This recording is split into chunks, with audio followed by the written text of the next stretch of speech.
안녕하세요. 청강TV의 김인숙입니다. 끝이 없는 것, 즉 욕심에 대한 인생 문장을 시작합니다. 이마트의 과일 코너에 천도복숭아를 마음껏 담아 9,900원이라고 쓴 팻말 아래서 여러 사람들이 복숭아를 골라 담고 있었죠. 저도 요리조리 공간을 최대한 적게 하며 가득 담고 봉지 위를 묶고 돌아서 몇 발자국을 떼었는데 봉지가 갑자기 빵 터져 천도복숭아가 바닥에 쫙 흩어졌습니다. 그때의 부끄럽고 무안함이란, 아유, 쥐구멍이라도 있으면 들어가고 싶었죠. 나이 들어 이 무슨 주책인가요? 마크 트웨이는 인간은 필요로 하는 것보다 더 많이 좋은 것을 갖고자 하는 욕구를 타고났다고 했습니다. 욕심의 안쪽에는 손잡이가 없다고 합니다.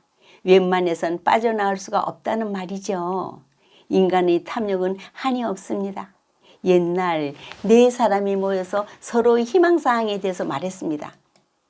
한 사람이 나는 금 10,000돈을 가졌으면 더 이상 소원이 없겠다 탄식하듯 중얼거렸습니다. 다른 한 사람은 돈만 아는 사람 같으니라고 나는 신선이 되어 학처럼 날아서 하늘에 올라가 봤으면 좋겠다. 또 다른 한 사람은 돈이고 뭐고 나는 10고을 정도 다스리는 대감이 되었으면 한이 없겠다. 마지막 사람의 말은 나는 금 10,000돈을 지니고 학을 타고 나라 먼 곳에 가서 10고을을 다스리며 살고 싶다. 말 타면 경마 잡히고 싶다는 속담이 생각납니다. 한 유람선이 난파되어 가라앉았습니다. 후에 이 유람선을 건져냈는데 한 부자가 금괴 200파운드를 넣은 허리띠를 두른 채 죽어 있었는데 두 손에는 두르지 못한 금괴를 잔뜩 쥐고 있었습니다. 사람들은 의문을 던졌지요. 부자가 그 금을 가지고 있었던 것인가? 아니면 금이 부자를 가지고 있었던 것인가? 죽음 앞에서도 결코 풀지 못하는 것이 탐욕과 욕심이라고 했던가요?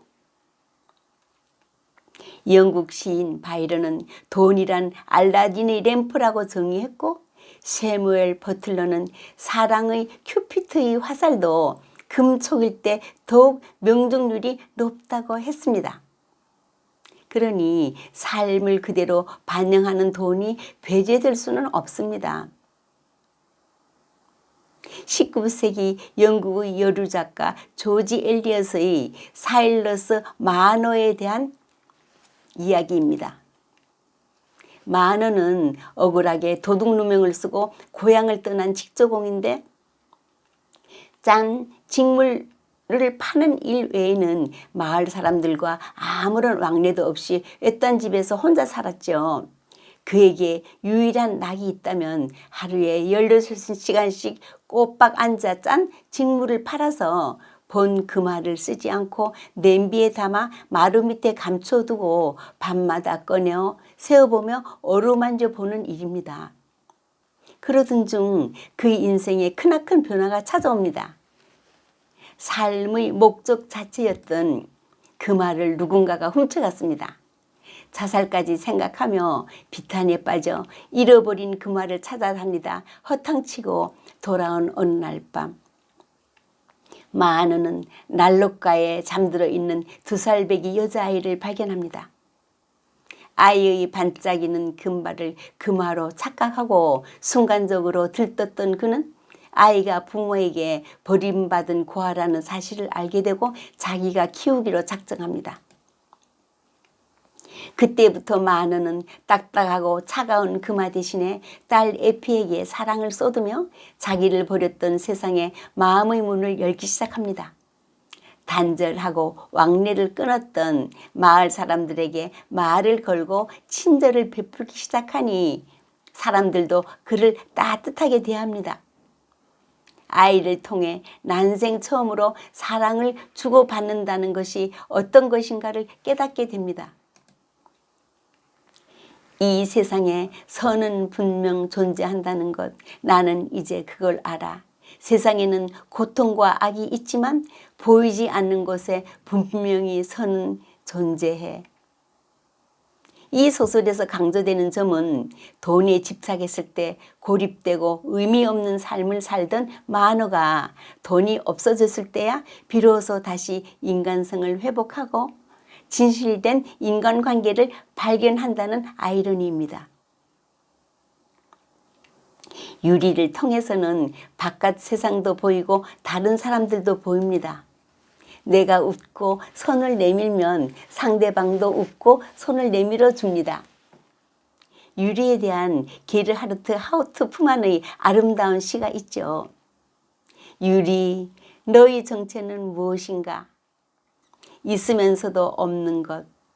빛인가 하면 빛이 아니기도 한 너는 향내가 없는 향기.